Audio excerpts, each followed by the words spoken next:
Welcome back, Savages, to another video. In today's video we're going to be installing some new firmware on our LILYGo T-Embed CC1101 Plus.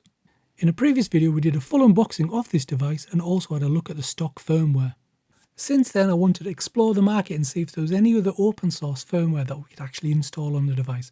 Well, it turns out that we can. So the firmware we're going to be installing on the device today is going to be the Bruce Firmware. So the Bruce Firmware is an open source ESP32 firmware commonly installed on LILYGo devices. And this can be things like the T-Embed, like we're going to do today, T-Deck, T-Watch and the T-Display. It's aimed at cybersecurity, red team, RF experimentation, and it gives these devices features somewhat similar to a Flipper Zero, but it's on ESP32 hardware.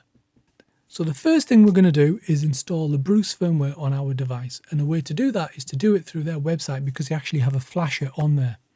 So first of all, to get to their website, it's simply bruce.computer. I'll leave a link here on the screen and also in the description.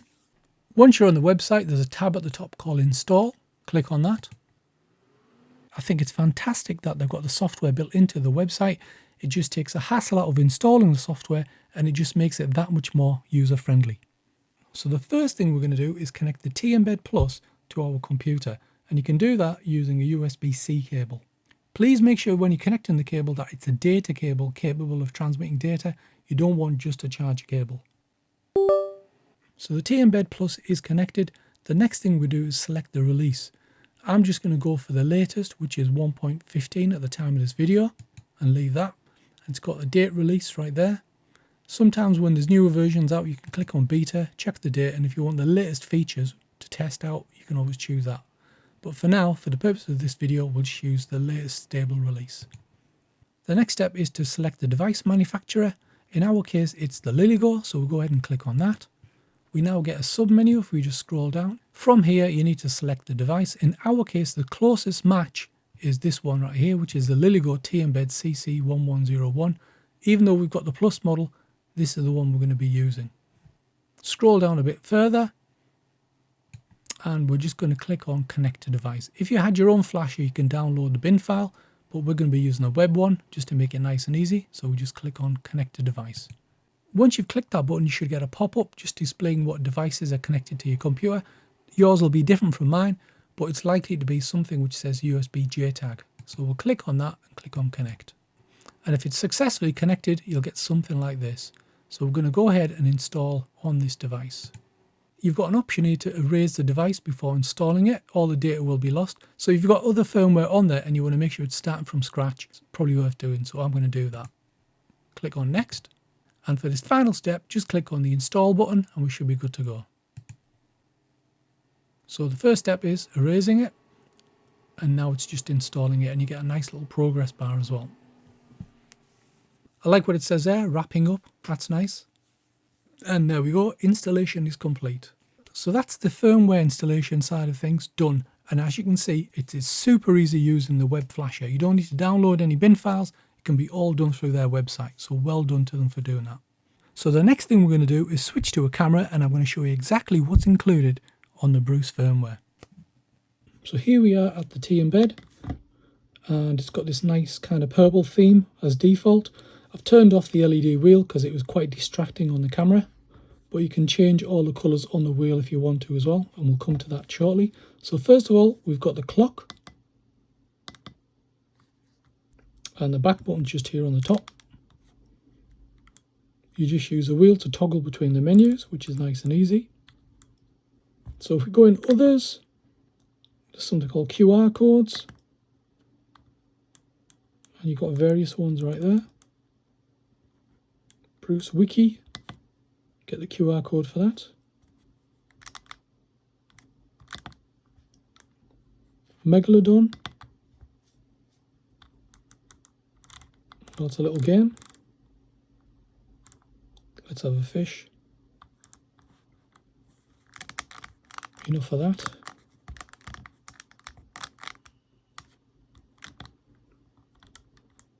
Got microphone. And the options are record or spectrum. So as I'm speaking, you're getting a spectrum appearing on the screen, which is pretty nice.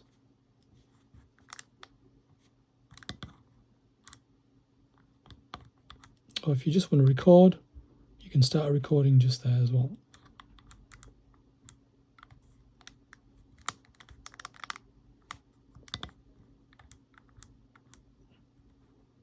Something called bad USB and HID. So if you click on bad USB, those are the options right there.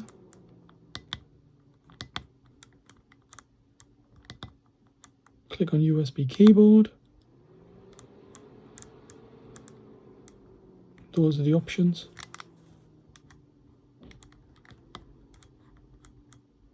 Something called I button.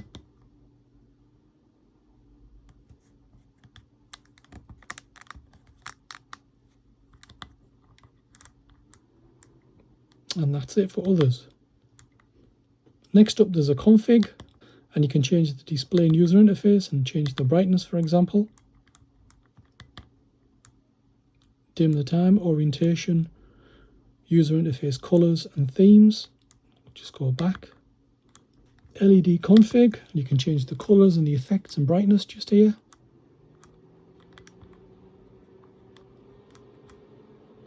There's audio config as well. Volume buttons. System config. So the options in here, you can change things like Instaboot and Wi-Fi startup. You can have a startup app, hide and show apps as well, clock, keyboard type. There's an advanced button there as well with the toggle BLE, which is Bluetooth, network creds, and you can do a factory reset in there as well. There's power as well, so you can choose to put the device in a deep sleep or just a regular sleep, or even restart and power it off. And you can also install an app store. Next option is Wi-Fi, and you can connect to the Wi-Fi or start a Wi-Fi AP, turn off Wi-Fi, AP information, Wi-Fi attacks, and there's also something on here called Evil Portal. Interesting. Other tools are Netcut and listening to TCP, client TCP, proxies, Telnet, Secure Shell, Sniffer, Scan, and WireGuard as well. The list is kind of endless, there's loads of stuff in there.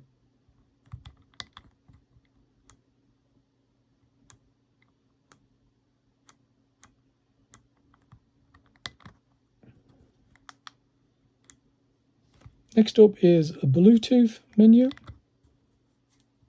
And you can send media commands, you can do a Bluetooth scan, beacons, bad BLE. Not really looked at that yet, but it sounds interesting again. Bluetooth keyboard, spam. There's a suite in there as well.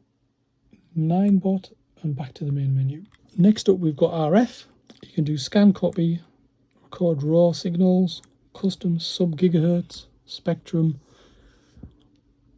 RSI, spectrum, square wave spec, spectrogram, listen, brute force, jammer, and there's some config settings in there as well. This is where you can set different pins for the RF. Next one is NRF24. So you can get information, spectrum, mouse jack. There's a jammer on there as well. LoRa. There's a chat option. Change the username and frequencies. FM radio. You can broadcast received, stop the broadcast, and do FM spectrum as well. And lastly, there's a hijack TA option in there as well. Infrared. So they've got something in there called TVB Gone. Pick your regions, and you can run it. Custom infrared and read, and there's a jammer as well. There's a config option where you can change the pins for the infrared as well. Next menu is Ethernet, scan host, DHCP starvation, MAC flooding, GPS. You can do war driving and GPS trackers. Config button there as well where you can set the baud rate, GPS pins, RFID. This is where you can read tags and read EMV, There's a lot of settings in there. There's a lot in this menu, so plenty to play around with. Next up is the Files menu. We can go to the SD card, Web User Interface and Connect, Mass Storage. There's a JS interpreter, and then back to the clock.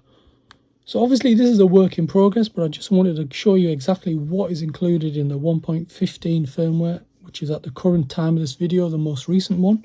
So one thing I would like to get working with this device, using whatever firmware is available, is to control remote control blinds. So I've got some blinds with the remote control, but I'd like to be able to control the up and down motion of those blinds using this device.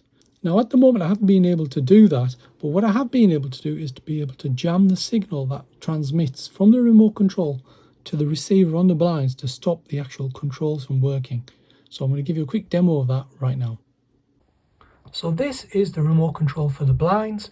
It runs at 433 megahertz and quite simple to use. It's literally up and down, which is what you use most of the time. So I'm going to close the blinds right now by pressing this button.